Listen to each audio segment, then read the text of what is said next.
Hello and welcome back. Today we've got another £200 worth of 10p's we're hunting through, looking for those elusive alphabet 10p's or some territories or foreign coins, anything of interest, because the alphabet 10p's are quite tricky to get. If we do get one, we are missing 6 2019 alphabet 10p's. So far we've got A, C, D, E, F, G, H, I, J, K, L and M, N, O, P, R, T, V and X. So any of the 6 missing would be fantastic, but the 2019s are so low minted and so hard to find, we started another 2018 book. This is in fact our third 2018 book. So far we've got A, E, F, G, H, I, K, L, M, N, Q, P, S, T, V, X and Y. So let's get into these bags and see if we can find any more for today. Okay then, whilst the coin hunt is ongoing, I'm going to be responding to some recent comments left on my videos. If you get a random love and like from me, I've probably taken a screenshot of it and will be using it in one of these 10p Q&A videos. If you want to get a question across to me, just leave one on any of my videos, and on a weekly basis I filter through and pick out a few. Ideally not ones I've answered 8 bajillion times though, 'cause it's the best way to get your comment mentioned. We start with Christopher Taylor, who says, I've got one with the hollow crown upside down when the head is top. If you could throw a quick estimate my way, buddy, that would be great. So I think what you're saying is you have a £2 coin where the edge inscription is upside down when looked to one way or another. Unfortunately this is not actually an error, it's 50-50 which way the edge inscription ends up on a £2 coin, so there is no right nor wrong way for the edge inscription to be. Andrew Harris says, are coins in poor condition retired like banknotes, or do they stay in circulation semi-permanently until the coin is replaced like the larger 50p? So yes, when coins get damaged, when they get totally worn out, they do end up getting replaced. I'm not sure exactly the process of that, but they get returned to the Royal Mint and they will use the metals to produce more coins. I don't know whether it's banks or cash centres. I know when I worked in a bank, we used to have garbled coins, which were coins that were so damaged you couldn't carry on using them, and they would be sent back separately to the cash centre from if we had, like, I don't know, if someone brought in £2,000 of 50p's and we didn't need all those 50p's, we'd bag them up and send them back to the cash centre. The garbled coins, the damaged ones, would get packaged up and sent off to the cash centres separately. So I think the cash centres have some sort of a role in returning coins that are too worn or too damaged to use back to the Royal Mint. Darren Cheshire says, Christopher, are you not including the Atlantic Salmon in your album Keep Safe Buddy? No, 50p's, I'm not including the Atlantic Salmon 50p. It is a definitive coin and I don't keep any definitive coins in my 50p books. I know I do my £2 before you start commenting. Take your finger off the keyboard. But the £2 are different coins. It's my books, I can do what I want. Right, Sunny Glasgow says, clickbait title. Come on, Christopher, no need for that. And then Liam Hickey says, same here, it sucks being misled. I may stop by again, do better. So this is a video that every now and again it gets a load of traction, it gets a whole bunch of views.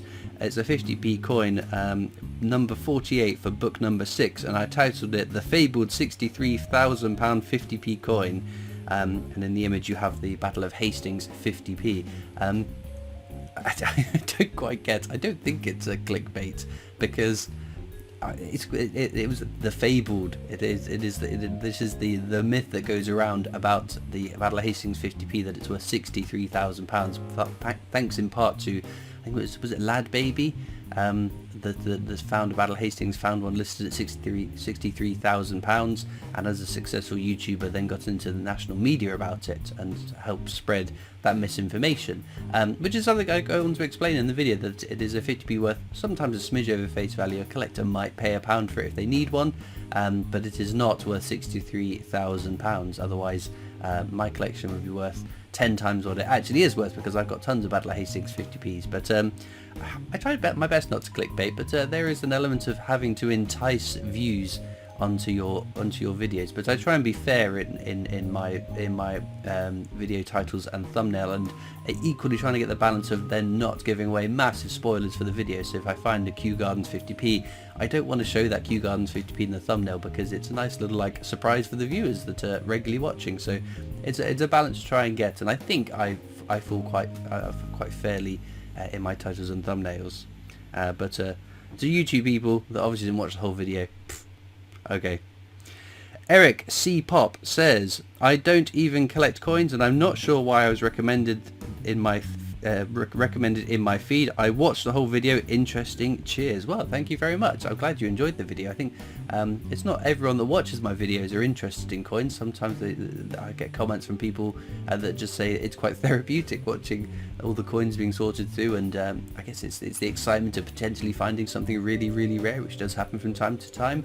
It's always quite exciting. It's a bit like I have no interest in Pokemon, but every now and again a Pokemon card opening pack video pops up on my feed, and I can't help but click to see what turns up. Also, because I played Pokemon when I think I had my Game Boy, and I had Pokemon Blue. Or was it green? No, I think my Game Boy was green. The Pokemon was blue. Seeing some of the new Pokemon that I've never seen before is kind of interesting. Some of them are quite bizarre. Anyway, we're not talking about Pokemon.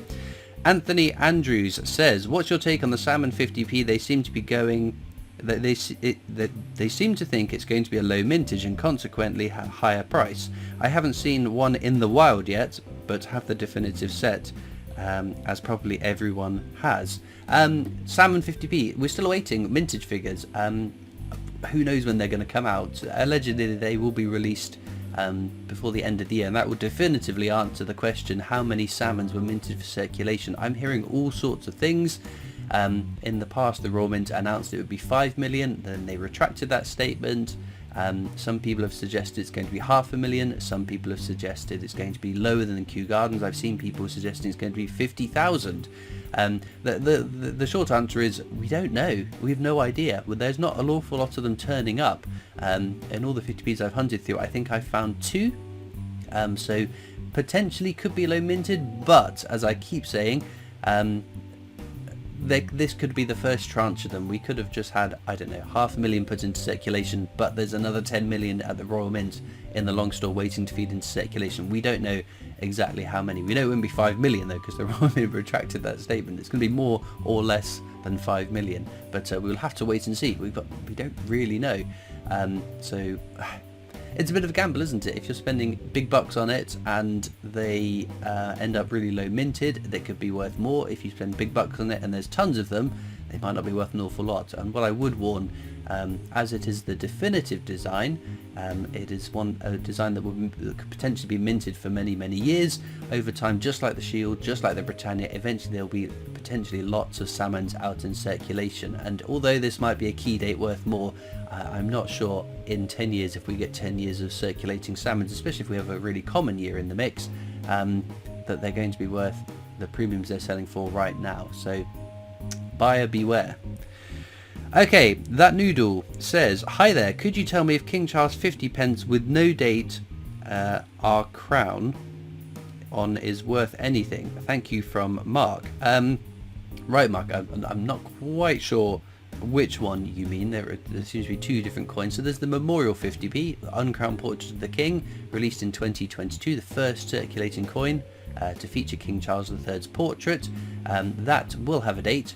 You have got on that coin the four around the design. You have the 4 national flowers of the constituent parts of the UK. If you look at the bottom of the coin, you'll have the leek representing Wales. Either side of that, it will say 2022. The date is very well hidden in the design, so it doesn't stand out. It's not very obvious. The date's not on the head side of the coin, it's on the tail side, hidden away in the design, which I think it looks really nice. It's a really cool coin. So in terms of the king being crowned or uncrowned, there is only one 50p where the king is crowned. Yeah, that's the only one I can think of. It is the Coronation 50p, and it didn't go into circulation. The one in circulation didn't have a crowned portrait. The ones that collectors could buy had the crowned portrait. So there are 2 versions of that, one that went into circulation, one that didn't, and hopefully that answers your question. Steve Ufton says, a bit of cud error, I think. The rotation error is the best from this hunt though. Well, thank you for Steve and everyone else's comments, because every now and again I get a coin, I think, is this an error? Is this just a bit of damage? And sometimes it's a bit harder to answer the question. This is a £2 coin, coin hunt I released sometime last week. I can't remember if it was Thursdays or Mondays. and there was just a little bit of cud, a little bit of extra metal at the top of the coin, which I couldn't quite work out. Has this been damaged, or is it a cud error? And I think the comments have sided with it's an error coin. Again, not a hugely valuable one, but a nice little interesting oddity error coin to put into my collection. Right, we'll go for one more comment from Ryan Hayward. Says, still out there from A to Z 10p's, maybe harder to find, but I managed to find an Angel of the North 10p in the 10p machine at Sandown Pier on the Isle of Wight. Asked the staff and they were willing to get it out for me. Can't thank them enough. Well, that's amazing. I do always try and encourage people in the comments of these 10p coin hunts to, if you have found an Alphabet 10p, then let us know, because it's always quite nice to know that they're still out there and where you're finding them. But a very well done to Ryan for finding an Alphabet 10p. Angel of the North as well, the letter A is very, very exciting. What was there a year? No, I don't know if it's 2018 or 2019, but either way, a fantastic find and well done. And let's hope that everyone else can find some Alphabet 10p's too, because it's always exciting when one of them turn up. Anyway, let's get back to the coins. So there we go, our finds for today. Some nice finds. The standard sort of Jersey one that we do to find from time to time, 1992 dated, is very cool. This Gibraltarian partridge, Barbary partridge, I've found a few of these more recently. So whether there's a few of them making their ways over into our chain, it's dated 2020, so it's a fairly recent coin. But it's a really, really nice design. And then the referendum is a very, very pretty coin. I know lots of people like these Gibraltarian coins, the whole set of them. Very, very impressive. Dated 2017. It's a very, very good coin. So, no Alphabet 10p's, of course, but a trio of very exciting coins now, as ever. So I think this is my second week in a row not finding an Alphabet 10p. If you have found an Alphabet 10p, let us know in the comments what letter you found and where you found it, just to reassure us all that they are definitely still out there and worth looking for. As usual, you'll find links in the description of this video across to my coin collecting Discord server if you want to come over and join that with me. There's also links to my other social media channels, the PO Box address if you want to write into me, and of course a link to the Britannia Coin Company's YouTube channel, the company I work for as my day job, so please check them out too.